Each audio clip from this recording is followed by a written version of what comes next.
नमस्कार, India news Haryana पर आप देख रहे हैं मेट्रो न्यूज और मैं हूं आपके साथ आयुष चित्रांश। नगर निगम चुनाव को लेकर के बीजेपी ने तैयारियां शुरू कर दी हैं और गुरुग्राम जिले के मानेसर में भाजपा जिला कार्यकारिणी की बैठक हुई है। इस बैठक में प्रदेश अध्यक्ष ओपी धनखड़, स्थानीय निकाय मंत्री कमल गुप्ता समेत भाजपा के तमाम कार्यकर्ताओं की मौजूदगी रही। बैठक की अध्यक्षता कर रहे प्रदेश अध्यक्ष ओपी धनखड़ ने कहा कि बैठक में पन्ना प्रमुख की ड्यूटी लगाई गई है। 1 महीने तक वोटर लिस्ट को तैयार करना है। इसके बाद अगले महीने पन्ना प्रमुख सम्मेलन का आयोजन होगा। साथ ही प्रदेश अध्यक्ष ने यह भी कहा कि अगर चुनाव फरवरी में भी होते हैं तो भाजपा उसके लिए भी पूरी तरह से तैयार है।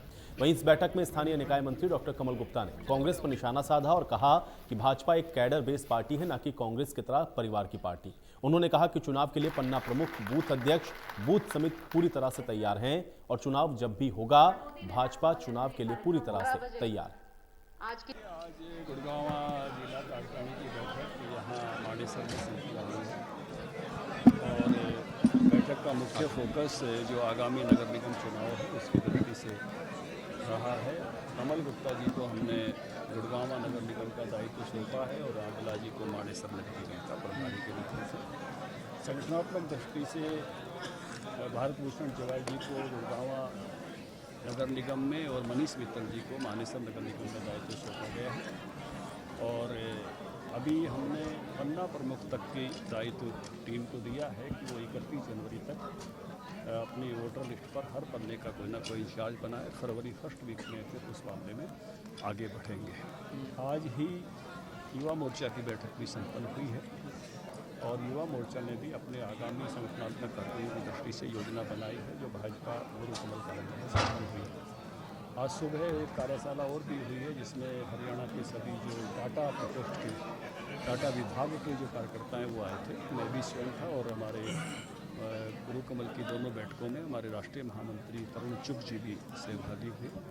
उसी बैठक से मैं यहाँ पहुँचा हूँ। ये वोटर लिस्ट जनवरी के महीने में नहीं बनती है। जो ही वोटर लिस्ट छप के आएंगी उसके तुरंत बाद वार्ड बंदी की प्रक्रिया को पूरी करते हुए और चुनाव, मुझे लगता है कि हम तो आग्रह करेंगे, कराना सरकार का काम है, चुनाव आयोग का काम है जल्दी, क्योंकि भारतीय जनता पार्टी अभी 3 नगर निगमों के चुनाव होंगे और हम अपेक्षा कर रहे हैं कि फरवरी में हों, क्योंकि हम तैयार हैं, क्योंकि चुनाव वोटर लिस्ट बनते हैं। उसमें फरीदाबाद भी है, वहाँ का दायित्व हमने संजय भाटिया जी को सौंपा है और संगठनात्मक दायित्व अरविंद यादव जी को सौंपा है और गुड़गांव और मानेसर है और एक नगर पालिका भी है, नगर परिषद भी है सिरसा की, जहाँ का दायित्व हमने शिक्षा मंत्री कौरपाल जी को सौंपा है और वेद फूला हमारे कार्यकर्ता जिनको संगठनात्मक जिम्मेवारी दी है और कुछ नगर पालिकाएँ भी हैं, उनका दायित्व उनके प्रभारियों को सौंपा गया है। तो हम तैयार हैं पूरी तरह से मानेसर में भी, बाकी सब जगह भी, क्योंकि भारतीय जनता पार्टी अपनी पूर्व तैयारी के साथ चलती है चुनाव की दृष्टि से, तो हम पूरी तरह से। अभी आपके सामने माननीय प्रदेश अध्यक्ष जी ने रखा और जहां तक भारतीय जनता पार्टी की तैयारी का सवाल है, देखिए ये एक कैडर बेस्ड पार्टी है। इसका हर 3 साल में राष्ट्रीय अध्यक्ष भी बदलता है, प्रदेश अध्यक्ष भी बदलता है, जिला अध्यक्ष भी बदलता है। कांग्रेस की तरह पारिवारिक पार्टी नहीं है और हमारी पार्टी के बूथ अध्यक्ष, पन्ना प्रमुख, बूथ समितियां, यहां तक का हमारा कैडर बिल्कुल तैयार है। तो चुनाव आज हो, कल हो, साल बाद हो, 10 साल बाद हो, हम 24 hours in a day and 7 days a week और 30 days a month and 360 days in a year we are always ready for the चुनाव। मैंने बताया ना, अभी हमारे तो मानेसर में भी पन्ना प्रमुख तक सब तैयार हैं, तो इसलिए हमारी तैयारी पूरी है, हम किसी के बिसर नहीं है। सर, आज क्या क्या दिशा निर्देश दिए गए? यही हुआ ना, सब कार्यकर्ताओं का हमारे देश की उपलब्धियां, हरियाणा की उपलब्धियां, लोकल मानेसर और गुड़गांव की उपलब्धियां। अब गुरुग्राम जो है वो एक आर्थिक राजधानी है हरियाणा की, तो जो जो काम हमने किए वो कार्यकर्ताओं को बताना ताकि उनका प्रचार प्रसार। गुरुग्राम के स्वतंत्रता सेनानी भवन में कष्ट निवारण समिति की बैठक हुई। कृषि मंत्री जेपी दलाल की अध्यक्षता में यह बैठक हुई। इस बैठक में 16 शिकायतों पर सुनवाई हुई, जिसमें 10 शिकायतों का मौके पर ही निवारण किया गया। 6 शिकायतें अभी पेंडिंग हैं। यही नहीं, कृषि मंत्री जेपी दलाल ने अधिकारियों को साफ आदेश दिया कि गुरुग्राम में तमाम समस्याओं का समाधान तुरंत हो। अगर किसी समस्या का समाधान नहीं हुआ और वो दोबारा कष्ट निवारण समिति की बैठक में आई तो अधिकारी के खिलाफ कड़ी कार्रवाई की जाएगी। तो कष्ट निवारण समिति की पहली बैठक में 20 शिकायतें आई थी और समिति में बैठक होने से पहले डायरेक्ट शिकायतें ली जाएंगी। इस बैठक में जो डायरेक्ट शिकायतें आई उनका तुरंत निवारण करने के आदेश जेपी दलाल की तरफ से अधिकारियों को दिए गए और शिकायतों का समाधान नहीं होने पर अधिकारियों को कार्रवाई की भी चेतावनी दी गई। आज गुड़गांव की ग्रीवेंसेस कमेटी की मीटिंग हुई और इसमें एजेंडा में 16 आइटम थी, जिसमें से हमने 10 को रिजॉल्व कर दिया और 6 को टाइम बाउंड करके अधिकारियों को निर्देश दिए हैं कि एक निश्चित अवधि में उनका भी समाधान करें। और उसके बाद हमने जो जितने भी शिकायत लेकर के लोग आए थे उनसे सबसे शिकायतें ली और उन शिकायतों को अगली ग्रीवेंसेस कमेटी की मीटिंग में हम फिर उनका समाधान करेंगे। और इसका लक्ष्य हमारा यही है कि जनता की जो भी जायज़ शिकायत हो उनका समाधान हो। और बार बार हम अधिकारियों को यही कहते रहते हैं कि इस मीटिंग में अगर ज़्यादा शिकायतें आती हैं तो ये मान लिया जाएगा कि आप अधिकारी जो है अपनी जिम्मेदारी सही जगह से सही ढंग से निर्वहन नहीं कर पा रहे, क्योंकि लोकतंत्र के अंदर जनता ही मालिक है और उनकी समस्याओं का निवारण करना हर अधिकारी का दायित्व है। और इसी दिशा में हम काम कर रहे हैं और धीरे धीरे करके यहाँ का जो प्रशासन है सब मिलजुल करके जो लोगों की शिकायत होगी उनका समाधान करेंगे। सर, कितनी शिकायतों का निवारण आज हुआ है? कुल कितनी शिकायतों का 10 का हमने निवारण कर दिया, 16 में से 6 को हमने उसको आगे टाइम बाउंड करके पेंडिंग में रखा। डायरेक्ट कितनी शिकायत आई सर? डायरेक्ट तो 20-25 के आसपास आई हैं, उनमें से कुछ का जो समाधान कर देंगे अधिकारी बगैर कमेटी में डाले वो हट जाएंगी और बाकी को हम अगली ग्रीवेंसेस की मीटिंग में कंसिडरेशन में ले लेंगे। सर, सेक्टर 102 में एक डंपिंग यार्ड बनाया जा रहा है, इसके आसपास के गांव के लोग जो भी चीज़ें हैं इसका एक बगैर छूटते ही जब तक अधिकारी का व्यू ना लिया जाए तो हम कुछ नहीं बता सकते। लेकिन ये जो शिकायत आई है उसका अधिकारियों का व्यू लेंगे और उसके बाद उसका जो जायज़ फैसला होगा वो करेंगे। धन्यवाद। ये बताइए सर कि जिस तरह से गन्ने के दाम को लेकर प्रोटेस्ट हो रहा है लगातार, ग्रीवेंसेस का यहाँ गुड़गांव में ग्रीवेंसेस का मुद्दा नहीं है। हरियाणा के अंदर किसान हितैषी जो फैसले हैं, चाहे भावांतर भरपाई का हो, मंडियाँ चलाने का हो, किसानों को पैसे देने का हो, गन्ने का भाव देने का हो, आमतौर पर हमारा कोशिश ये रहती है कि किसान के हित में सारे फैसले हों। और गन्ने का रेट भी आज तक हरियाणा सबसे ज़्यादा देता है। साइबर सिटी गुरुग्राम को साफ और स्वच्छ किया जाए, इसको लेकर गुरुग्राम वासियों और वकीलों के साथ मिलकर बीजेपी प्रदेश पर्यावरण संरक्षण प्रकोष्ठ ने गुरुग्राम में सफाई अभियान की शुरुआत की है। इसमें भाजपा पर्यावरण संरक्षण प्रकोष्ठ के अध्यक्ष नवीन गोयल और गुरुग्राम के अलग अलग क्षेत्रों से लोग जगह जगह गंदगी के ढेर को साफ करके वहां पर लोगों को स्वच्छता का संदेश दे रहे हैं।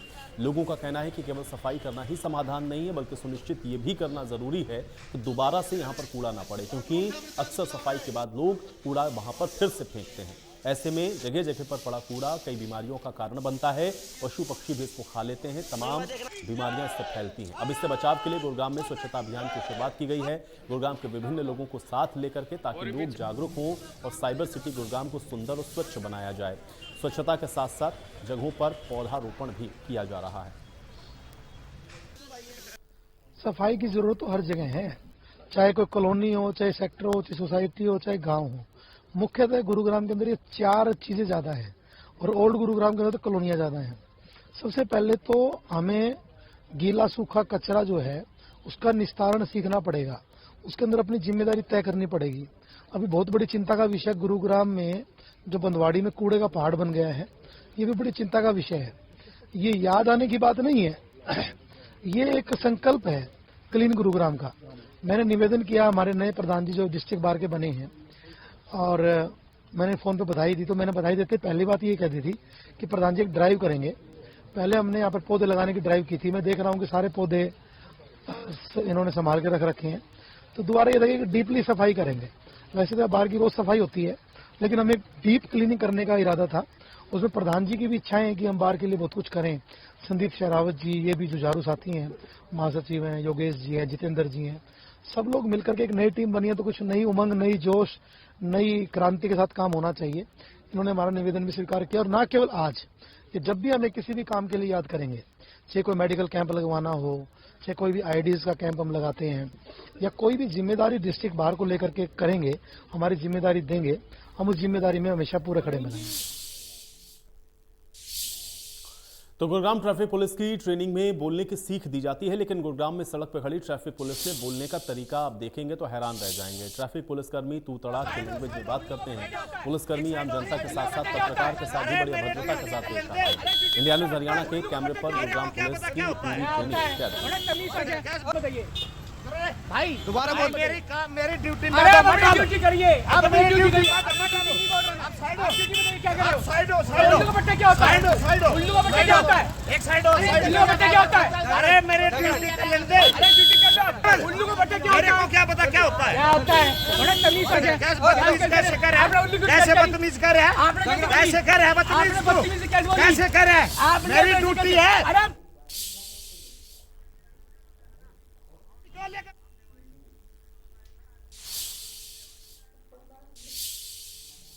तो सोना वन विभाग में अवैध कब्जाधारियों पर नकेल कसना आरंभ कर दिया है। विभाग ने 150 लोगों को लिखित में नोटिस जारी करके जवाब तलब कर लिया है और 10 दिन के भीतर जवाब देने को कहा है। जवाब नहीं देने पर विभाग इस पर अदालती कार्रवाई भी अमल में लाएगा। विभागीय नोटिस जारी होने से नागरिकों में हड़कंप और बेचैनी है। नागरिक अपने आशियाने को बचाने के लिए अब धक्के खाते हुए घूम रहे हैं।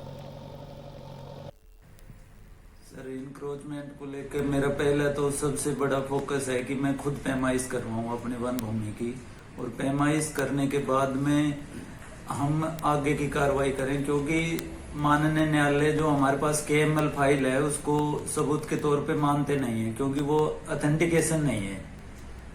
तो मैंने अभी सोना और घामड़ोज में कुल मिला के 125 से ज्यादा नोटिस दिए हैं और अभी धीरे धीरे ये कार्रवाई आगे चल रही है। नोटिस जितने भी जो भी हमारे यहाँ पे इंक्रोचमेंट है उन सबको नोटिस देके और उनसे जवाब मांगा गया है, और उनसे जो उनके पास डॉक्यूमेंट है वो सब चेक करने के उपरांत आगे की कार्रवाई करूंगा। तब तक मेरे पास उच्च अधिकारियों से मैंने रिक्वेस्ट किया है कि मुझे बजट उपलब्ध करवा दिया जाए ताकि मैं पैमाइश कर लूँ। तो तब तक मेरे पास बजट भी आ जाएगा, मैं पैमाइश भी करवा लूंगा, और जो जिन्होंने इंक्रोचमेंट कर रखा है उनके भी डॉक्यूमेंट चेक कर लेंगे। फिर आगे सर, करीब कितनी जमीन होगी यहाँ पर जो इंक्रोचमेंट अतिक्रमण है यहाँ पर लोगों ने कर रखा?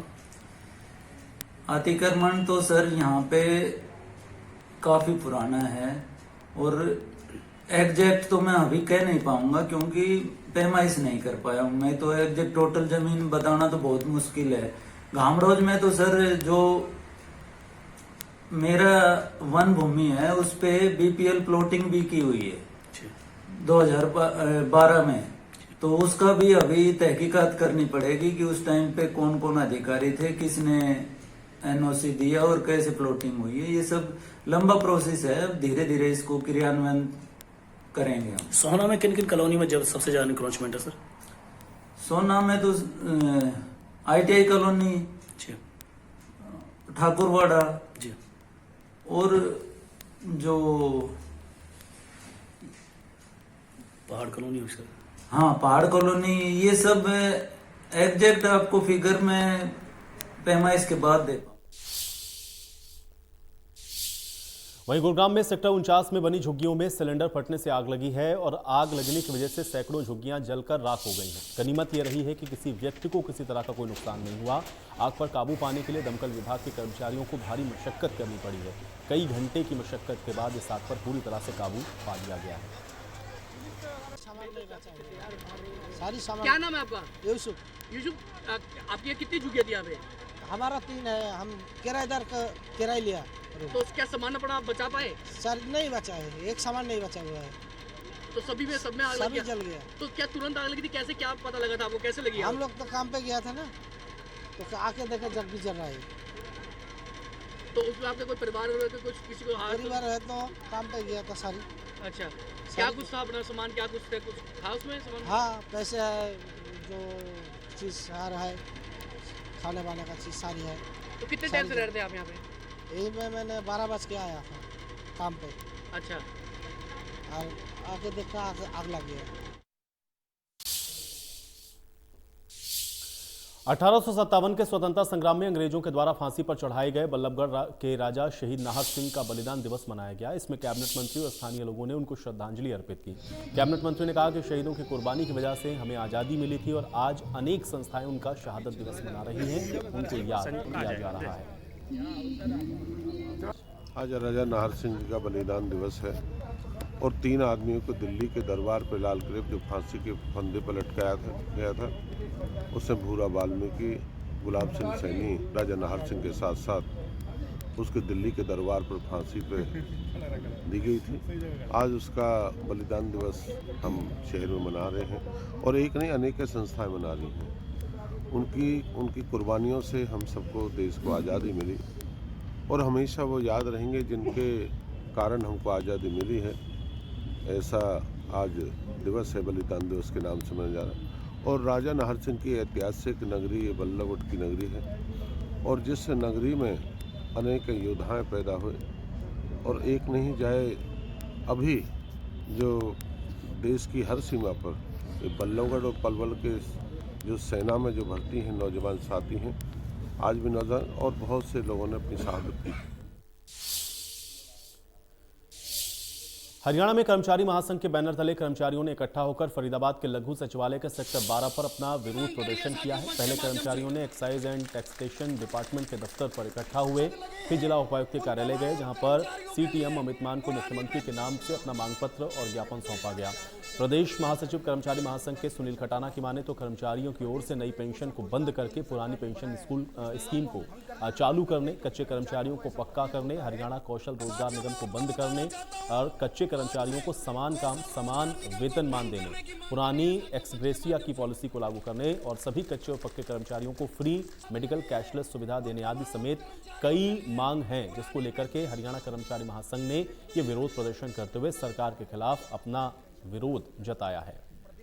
आपको बताना चाहता हूं कि हरियाणा में जब प्रदेश सरकार का गठन हुआ, पूर्व के 5 साल और वर्तमान में लगभग 3.25 साल का कार्यकाल इस सरकार को हो गया है, लेकिन जिन वादों के साथ हरियाणा प्रदेश की ये सरकार सत्ता में आई थी, आज हरियाणा कर्मचारी महासंघ और प्रदेश के तमाम कर्मचारी ऐसा महसूस कर रहे हैं कि प्रदेश के कर्मचारियों का कहीं ना कहीं दमन हो रहा है। उनके साथ जो वादे किए थे, आज सरकार वादा खिलाफी कर रही है। आज सरकार को सत्ता में आए हुए पूर्व में 5 वर्ष और अब 3.25 साल का जो समय हुआ है, इस समय के दौरान सरकार ने सत्ता में आने से पूर्व प्रदेश के तमाम कर्मचारियों से वादा किया था कि हम सरकार में आएंगे तो प्रदेश में जितने भी कच्चे कर्मचारी जो हमारे 15 से 20 साल से भिन्न भिन्न विभागों में अपनी सेवाएं दे रहे हैं, उनको पक्का करने का काम ये सरकार करेगी। लेकिन आज बड़े दुख के साथ कहना पड़ रहा है कि सरकार ने कच्चे कर्मचारियों को पक्का करना तो बहुत दूर की बात है। आज बात करें कच्चे कर्मचारियों के भविष्य की, तो सरकार ने हरियाणा कौशल रोजगार निगम बनाकर एक ठेकेदारी से निकालकर सरकार ने आज खुद ठेकेदारी करने का काम किया है, जिसका हरियाणा कर्मचारी महासंघ पुरजोर विरोध करता है। और इस बात को लेकर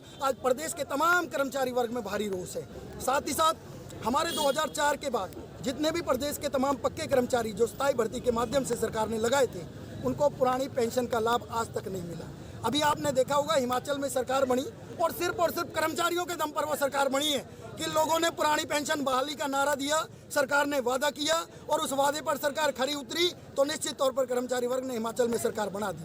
आज समय रहते हम सरकार से मांग करते हैं कि हरियाणा कर्मचारी महासंघ पूरे प्रदेश में एक गैर राजनीतिक संगठन है जो सिर्फ और सिर्फ प्रदेश के तमाम कर्मचारियों की बात को रखता है। तो हरियाणा सरकार की तरफ से बल्लभगढ़ के एम्स ब्रांच से दिल्ली एम्स तक सीधी सिटी बस सेवा की शुरुआत की गई है। परिवहन मंत्री मूलचंद शर्मा ने इसको हरी झंडी दिखाई और बस से दिल्ली एम्स तक का सफर किया। सफर के दौरान इंडिया न्यूज हरियाणा से उन्होंने खास बातचीत की, सुनिए।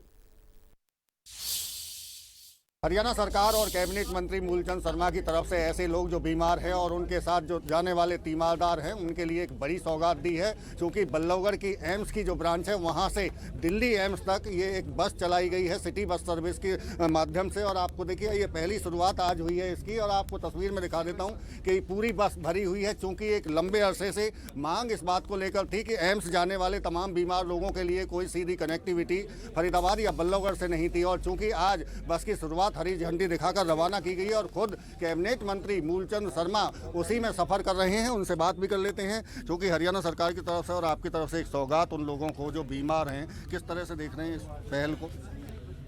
2023 में जो शुरुआत प्रदेश के मुख्यमंत्री जी ने की है और बार बार लोगों की डिमांड थी कि हमारे एम्स से बस चलाई जाए और बल्लभगढ़ एम्स से दिल्ली एम्स तक लोगों की, क्यों लोग, हर आदमी पर गाड़ी नहीं है, हर आदमी पर कोई दूसरी सुविधा नहीं है, तो हर आदमी, गरीब आदमी इस पैसे का बस का लाभ उठाए और पोल्यूशन से मुक्ति मिले, इसका लोगों को लाभ मिलेगा। और इसकी क्या है कि जैसे मरीज है या उसका सहयोगी है या उसके परिवार के लोग हैं या कोई व्यापारी आम व्यक्ति भी है, डॉक्टर है, इसका सबसे बड़ा लाभ मिलेगा। एम्स से एम्स जाएगा, एम्स से जाके दिल्ली एम्स से अपना इलाज कराएगा और लोगों का विश्वास जगा है, लोगों का भरोसा एम्स पे है। और लोग क्या है कि हमारे जिले फरीदाबाद से औद्योगिक नगरी है, मजदूरों की मध्यम लोग हैं, हर आदमी गाड़ी नहीं है, तो लोग दिल्ली का आवागमन रोज रहता है। और इसकी बेसिस का हमने बल्लभगढ़ एम्स से शुरुआत की है, NIT से, बड़कल बस स्टैंड से, बड़कल BK से अपना फरीदाबाद से ओल्ड फरीदाबाद सीधा एम्स। लेकिन अगर इसके फेरे की बात करें, चूंकि आज इसकी शुरुआत हुई है, तो आने वाले दिनों में कैसे देख रहे हैं, इसके फेरे बढ़ाए जाएंगे या सवारियों के ऊपर निर्भर रहेगा कि सवारियां अगर मिलेंगी तो फेरे बढ़ेंगे? नहीं, जितनी ज़रूरत लोगों को पड़ेगी, जितनी लोगों की डिमांड रहेगी, आज हमने शुरुआत की है और जितनी बसों की लोगों को ज़रूरत होगी उससे ज़्यादा बस हम चलाएंगे और ज़्यादा से ज़्यादा लोगों को लाभ मिले।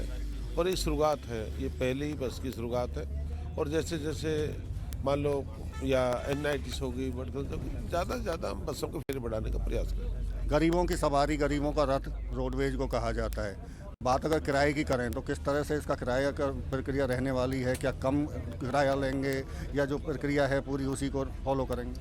नहीं, रोडवेज का कोई ज़्यादा किराया नहीं, आम व्यक्ति इसको कर सकता है। ये गरीब का हवाई जहाज भी है और गरीब आदमी का भरोसा विश्वास भी है और इसकी अपने धूम भी है। ये सिटी बस सर्विस है, जो फरीदाबाद में सिटी बस सर्विस दिल्ली और फरीदाबाद गुड़गांव, इससे आम व्यक्ति को, लोगों को लाभ मिलेगा। 50 रुपये इसका किराया है, आम कोई ज़्यादा किराया नहीं है। जहाँ पेशेंट है, कैंसर मरीज है, उनके लिए हमने फ्री वैसे भी रखा हुआ है अपने उसमें। और जो सहयोगी हैं उनके लिए तो क्या किराया देना पड़ा, कोई डॉक्टर है, कोई दूसरे लोग हैं, उनको क्या है कि इसमें अपनी टिकट लें। और मैंने 50 रुपये में ली है, 50 रुपये की टिकट की शुरुआत की है। भाई 50 रुपये अपना टिकट लें और इससे क्या है कि लोगों में है कि भाई बिना टिकट तो चलना चाहिए।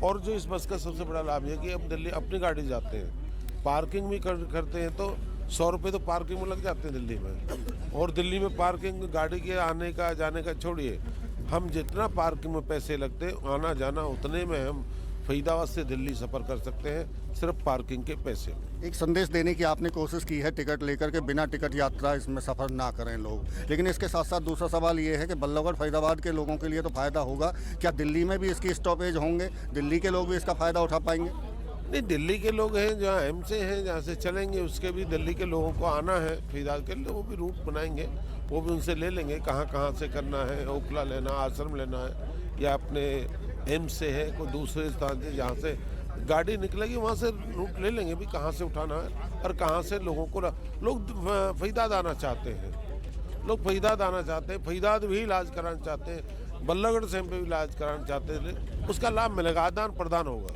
अच्छा, एक किसी भी पहल को जब शुरुआत की जाती है तो राजनीतिक चश्मे से भी उसको देखा जाता है। चाहे आम आदमी पार्टी की बात करें, उनकी तरफ से भी एक बस चलाने की बात की गई, रेवाड़ी भिवाड़ी साइड में उधर ले जाया गया, तो क्या उसी का एक आपकी तरफ से जवाब है ये?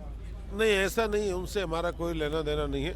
वो अपना काम दिल्ली में करें, हमारी रोडवेज की सारे उत्तर भारत में हमारी धूम है और उत्तर भारत में जो रोडवेज पे भरोसा और विश्वास कायम है आज किसी प्रदेश में नहीं है। और हमारी दिल्ली के जो लोग हैं, Haryana roadways, Haryana city bus service की अपनी पहचान है, लोग विश्वास है, लोगों को विश्वास आते हैं। इससे लेना देने कौन क्या कर हमने क्या है कि लोगों की मांग और डिमांड पर, मुख्यमंत्री के आदेश पर हमने इसकी शुरुआत की है। जो लोगों को जरूरत थी और जो लोगों की बार बार मुख्यमंत्री जी को डिमांड आ रही थी, उसकी एक पहल की एक शुरुआत है, आने वाले समय में सबको लाभ मिलेगा। बिल्कुल, ये थे हमारे साथ में कैबिनेट मंत्री मूलचंद शर्मा, जिनका साफ तौर से कहना है कि मुख्यमंत्री मनोहर लाल, हरियाणा सरकार और खुद परिवहन विभाग की तरफ से इस बस की शुरुआत की गई है। चूँकि लगातार डिमांड आ रही थी ऐसे लोगों की जो मरीज एम्स तक नहीं पहुँच पाते थे या जिनके पास में बहुत ज़्यादा साधन नहीं थे, उनके लिए एक बड़ा फायदा इस सिटी बस सर्विस से मिलने जा रहा है। फरीदाबाद से देवेंद्र कौशिक, इंडिया न्यूज़। और चलिए इसी के साथ मेट्रो न्यूज़ में मेरे साथ फिलहाल इतना ही।